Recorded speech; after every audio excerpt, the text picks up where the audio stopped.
It may be easy to forget now, but the days when James Harden was compared to Michael Jordan for best offensive player and was even considered by some to be a better scorer than Jordan weren't that long ago. Like, I'm talking just a little over 4 years ago in 2019. This was actually a conversation being had on major networks like ESPN. Now, before anyone goes off in the comments here, okay, I'm not saying that Harden is a better all-time offensive player or scorer than MJ was, even at the beard's peak. I'm just saying that this was a conversation that notable names in basketball media were having. All records are a sense of pride for the work that you put into the game. So, I'm happy to have it because I think it showcased how much you practice and the effort that I put into it.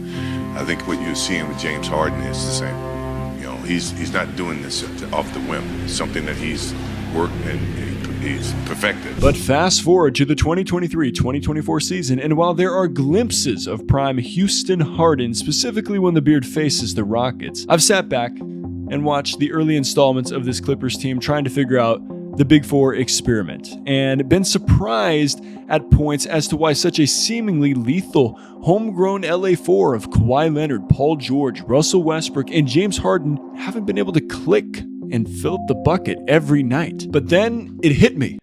What am I thinking? James Harden told the truth at his introductory press conference, and I just wasn't listening. I'm not a system player. I am a system. I am a system. I am a system. In fact, I've realized that none of what is happening should surprise me, because it's not that James Harden isn't still a system or is completely washed beyond effectiveness, because that's simply not true. It's that he, the system, is malfunctioning for a very obvious reason. Now, I'm going to provide context as to why this is happening, but I want to make this very clear at the start of this video. James Harden was right. Now, you're probably thinking, how in the world can you attempt to defend Harden in this moment? Well, I am, and I'm not, which is why this video is going to be a good one, and I'm hoping it'll get some good conversation going in the comments. So although you've heard some of my thoughts on this already, the ultimate question I'm posing and tackling in this video is this: did James Harden lie or tell the truth when he said, I am a system? And does he have a point in saying this when not that long ago he was considered a better scorer than MJ?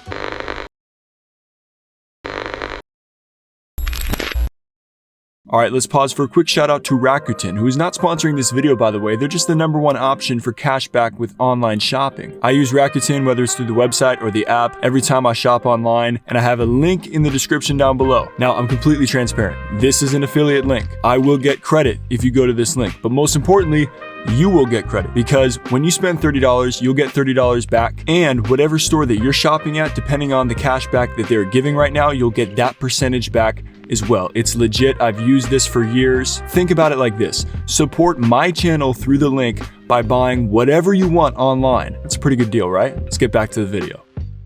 Whether you liked his play style or not, Harden was free to create during his 8-year tenure in Houston, a fitting phrase for his days as a Rocket, indeed, as it played right into his playstyle and Adidas marketing campaigns for Harden's signature sneakers. At times, it literally looked like he was creating new, well, maybe that's not the right word, let's say unconventional ways to score with his step backs, double, triple step backs, and sidestep threes. And as ugly as it was to watch at times, the man could draw fouls and get to the line like nobody's business, okay? That's why there are literal meme highlight reels of prime James Harden, and it's all of him at the free throw line. Do you remember January 30th, 2018? Harden's 60-point triple-double at home against Orlando. With Chris Paul out, he carried the likes of Clint Capella, Ryan Anderson, and Luc Mbah a Moute, among others, to the W while playing 46 of 48 minutes. After winning the 2018 MVP, do you remember the streak he went on in 2019 when he scored 263 consecutive points without a single one of those baskets being assisted? Wait a minute. Wait a minute.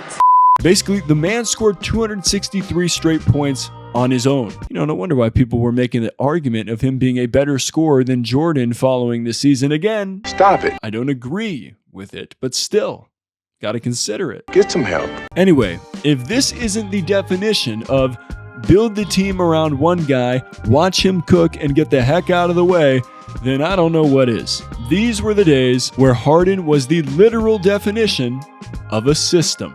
These were also the days that superstar players were traded to Houston to play alongside Harden.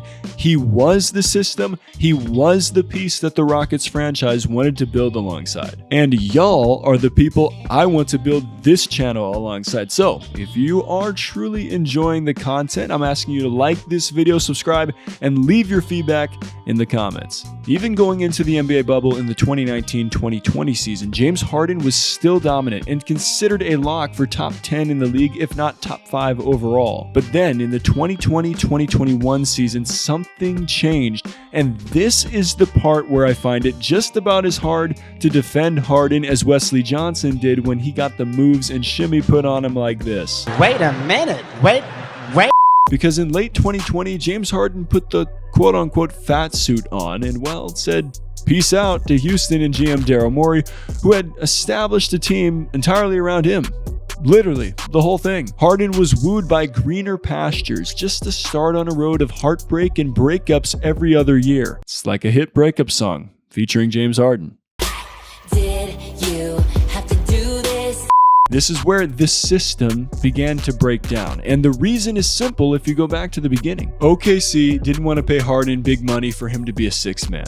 Now, it's also understood that Harden became the player he became because he got to take over his own team in Houston. So although Harden wanted out of Houston in 2020 to play with other stars for a better chance to win a championship, he was knowingly or unknowingly sacrificing the very freedom that allowed him to become the greatest offensive player since MJ. Stop it. So what happened? Harden became an assist guy in Brooklyn because they didn't need him to go for 35 a night when they had KD and Kyrie on the wings ready to shoot. After that situation fizzled out, he was still an assist guy in Philly because he had the MVP Joel Embiid on his team, and once again, they didn't need him to go for 35 a night. But just because he didn't doesn't mean he lost the ability to have big games. I mean, the 2023 semifinals is evidence of that. Game 1 at Boston without Joel Embiid, Harden goes off for 45 points with 7 threes on 56.7% from the field. Game 4, down 2-1, Harden helps Philly even the series with 42 points and 6 threes on 69.6% from the floor. So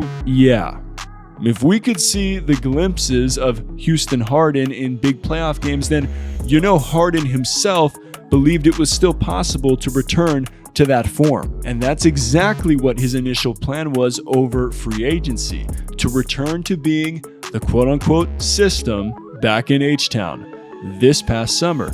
But this time, new head coach Ime Udoka wasn't about that. This is what I was told.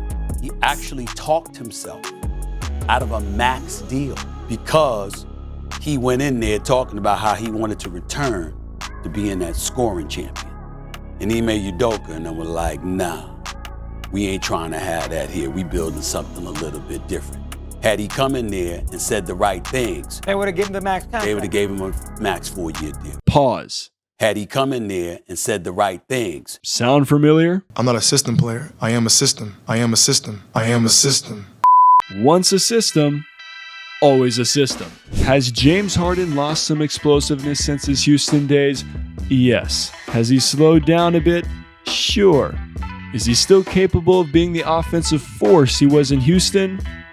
We'll never know. You know why we'll never know the answer to that question, though? Now, I believe the easy answer is, because Harden's washed, or Harden's trouble for any team he's on. But the right answer, I believe, when you consider everything presented in this video thus far, is this. Harden self-sabotaged his own career to pursue greener pastures, and it not only has backfired thus far in him not winning a championship, but has tainted his legacy. I mean, people are saying now that Harden's legacy will be defined by his trade requests. They're considering the man the greatest trade requester in NBA history because every time he's wanted out of a situation and he's made a request where he wanted to play, he ended up getting traded to that very place.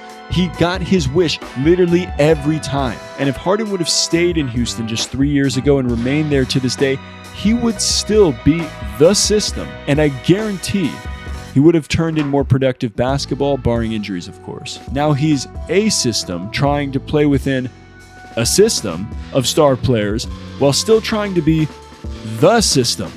And that's why the entire system is malfunctioning thus far. Hopefully you got all the system references. You let me know in the comments if all this computes in your system of thought, okay? But can the Clippers still be successful? Sure. But you're asking a team of stars to fall into roles that they haven't been asked to play throughout pretty much their entire careers. Or lives, at that. And they're tasked with figuring this thing out on the fly. Oh, and Kawhi and PG could opt out of their contracts this upcoming summer to become free agents. At least Russell Westbrook volunteered to join the second unit. Hopefully, for their sake, it's a step in the right direction in ownership of roles. So overall, what do you think? Did James Harden lie or tell the truth when he sat up there at the introductory press conference to the Clippers and said, I am a system. And does he have a point in saying this when, not that long ago, he was considered a better scorer than MJ? And I'll be back with another episode of Topic Tackle coming soon. As always, stay solid, people.